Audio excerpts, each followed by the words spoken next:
Welcome to the Luna Quiltalong. Today we're going to talk about fabric for your quilt, and I'm going to do a couple of different videos about picking fabric. First, we will talk about different options for precuts, what a precut is, where to buy it, that type of thing. And later we'll talk about picking a background fabric and all of that fun stuff.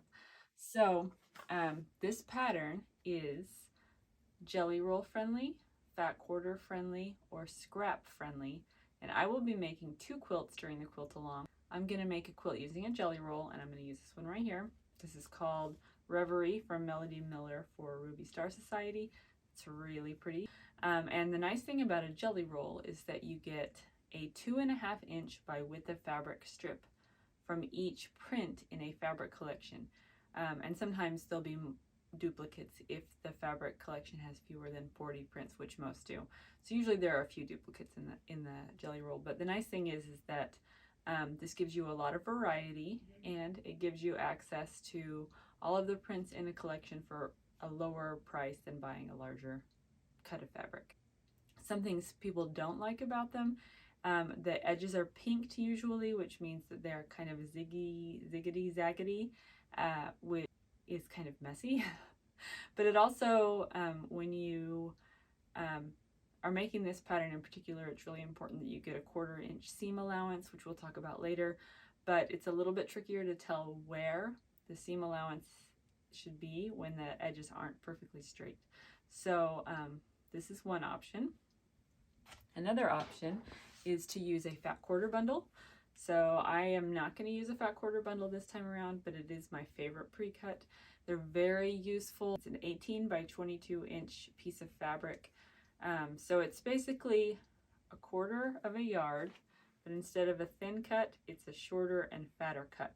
So it's a little bit more versatile for different shapes. If you use a fat quarter bundle, especially if you're making a smaller quilt size, you won't have as much fabric variety in your quilt. But if they're fabrics that you love, that may not really matter to you. So that is another option.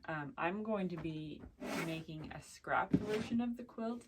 So I've already done a rainbow scrap version. I'm not going to do rainbow again. What I'm going to do instead is I have these Rifle Paper Co. scraps from previous fabrics. It's from several different collections. I'm going to use those for my quilt. And I actually haven't decided on background fabric yet. I'll probably use a neutral for the scrap quilt.